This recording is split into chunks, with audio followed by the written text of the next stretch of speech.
September থেকে 2রা October 2nd October এর মধ্যে পাকিস্তান স্পন্সর্ড কোন নাশকতা ছক ভারতবর্ষে যে কোনো এয়ারপোর্টে, বিশেষ করে পূর্ব সাইডে যেসব এয়ারপোর্ট গুলো আছে, সেটা পশ্চিমবাংলা নিশ্চিতভাবে ইন্টারন্যাশনাল এয়ারপোর্ট, গুয়াহাটি, আগরতলা, বিভিন্ন এয়ারপোর্ট, এইগুলো কিন্তু তাদের রাডারের মধ্যে।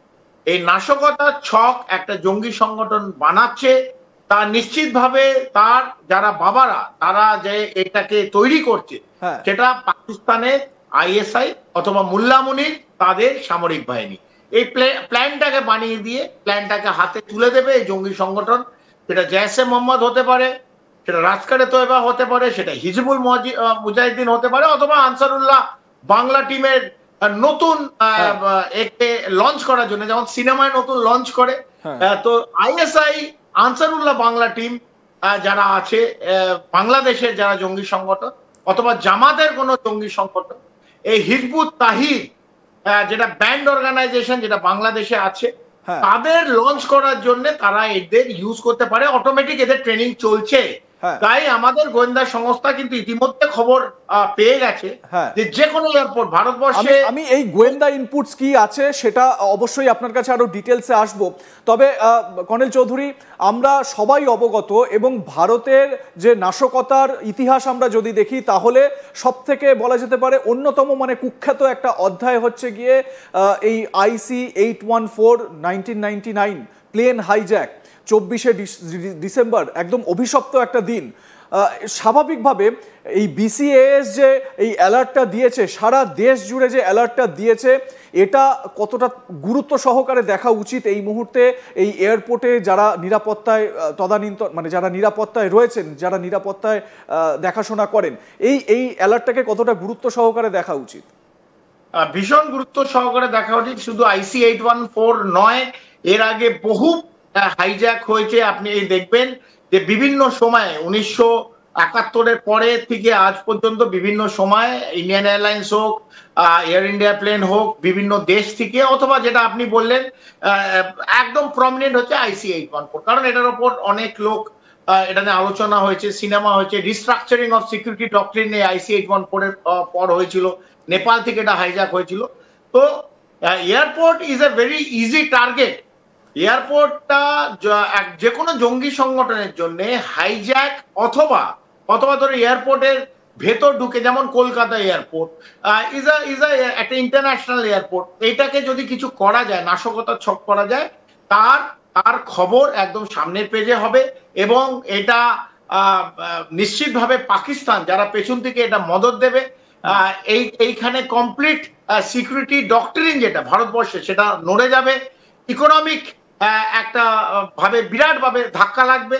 এই সমস্ত জিনিস করার জন্য এরা, যেমন অপারেশন সিন্দুরে একদম সাধারণ 26 জন পর্যটককে মারা হলো, সেটার পর অপারেশন সিন্দুর হলো, এত বড় একটা ঘটনা। মানে ইকোনমিক ড্রেন অফ, মানে ভারতবর্ষ যেখানে এগুলো বিশ্বাস করে না, তারা প্রগতিশীল একটা রাষ্ট্র, উন্নতির দিকে এগিয়ে যেতে চায়, পিস লাভিং কান্ট্রি, আমরা টেরর এক্সপোর্ট করি না। কিন্তু আমাদের যে পার্শ্ববর্তী যে রাষ্ট্র, তাদের একমাত্র অবজেক্টিভ হচ্ছে টেরর এক্সপোর্ট করা। এবং টেরর এক্সপোর্ট করার জন্য সামনাসামনি কনভেনশনাল ওয়ারফেয়ার অথবা হাইব্রিড ওয়ারফেয়ার অথবা অ্যাসিমেট্রিক ওয়ারফেয়ার ওরা করতে পারে না, লড়াইটা করতে পারে না। ওরা ওই পেছন দিকে আঘাত করবে, এবং পেছন দিকে আঘাত করে হচ্ছে এদের জঙ্গি সংগঠন। তাই একটা প্ল্যান নিশ্চিতভাবে করেছে। এবং আমরা জানি যে ভারতবর্ষে 35খানা ইন্টারন্যাশনাল এয়ারপোর্ট আছে, এবং এখানে স্বপন কনস্ট্যান্ট ইম্পর্টেন্ট, কারণ it's are all very very busy, মানে 24 ঘন্টা 365 দিন এটা অ্যাক্টিভ থাকে, 365 দিন।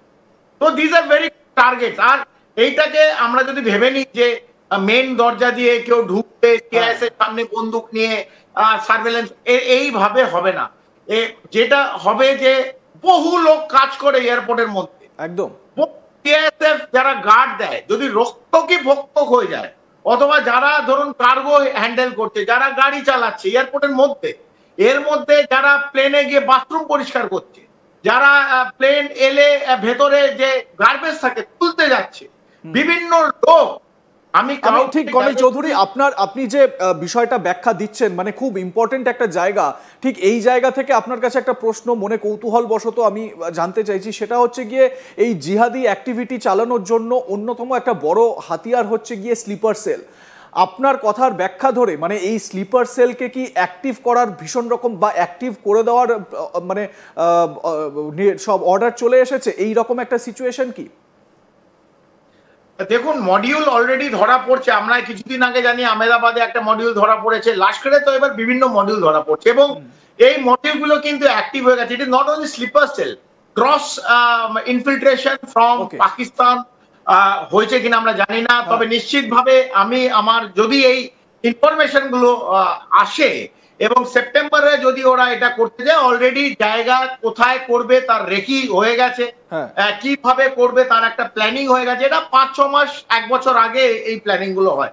এগুলো 1 মাস 1.5 মাস 2 মাস আগে এয়ারপোর্ট উড়িয়ে দেবে, তার প্ল্যানিং 1 মাস 1.5 মাস 2 মাস আগে হয় না, এটা অলরেডি ডান। এই জায়গাগুলো রেকি হয়ে গেছে। যারা এটাকে রূপ দেবে তাদের ট্রেনিং চলছে অথবা তারা অলরেডি ঢুকে গেছে। এবং আমরা নেপাল 1751 কিলোমিটার স্বপন, এইটা কমপ্লিটলি যে ইচ্ছে আসতে পারে, গোরখপুর থেকে, বিহার থেকে, বাংলা থেকে, পশ্চিমবাংলা থেকে যে কেউ লোক ঢুকতে পারে, যখন ইচ্ছে ঢুকতে পারে এবং যেখানে খুশি চলে যেতে পারে। বাংলাদেশ থেকে ঢুকতে দেওয়ার ভিসা লাগে, যদি মানে সোজা ভাবে ঢুকতে হয়, যদি ওই বেড়া তার যেটা থাকে সেটাকে কেটে ঢুকতে হয়, যে কেউ ঢুকতে পারে। কিন্তু সেইটাও নেপাল থেকে তো আরামসে যে কেউ আসতে পারে।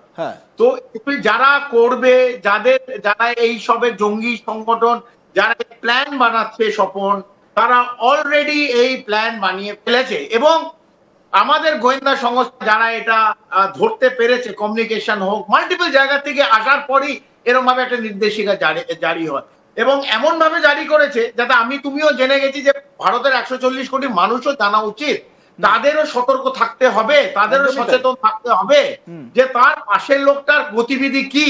যদি আমি জানি আমাকে সঙ্গে সঙ্গে খবর জানাতে হবে। তাই এই খবরগুলো যেটা আগে একরকম অন্য স্কুল অফ থট ছিল, এটা সবাইকে জানানো দরকার নেই, আমরা ক্লোজ মনিটরিং করছি। কর্নেল চৌধুরী, একটা প্রশ্ন আপনার কাছে, কোথাও কি এই যে পেহেলগামে অ্যাটাক হলো, 26 জন নিরীহ পর্যটক তাদেরকে খতম করা হলো, তারপর অপারেশন সিন্দুর করলো ভারত, জঙ্গি ঘাঁটিগুলোকে নষ্ট করলো, পাকিস্তান এই তারপর সিজফায়ারের জন্য আবেদন করলো, সিজফায়ার হলো এবং তারপর নতুন করে এই হুমকি এবং নতুন করে ভারতের এই অ্যালার্টনেস, কোথাও কি এই বিষয়টা আপনার মনে হচ্ছে যে এটা একটা ক্রোনোলজি পেহেলগাম থেকে শুরু করে এখনো পর্যন্ত এবং অজানা কোনো আশঙ্কা সামনের দিনে, ক্রোনোলজি এটা মনে হচ্ছে?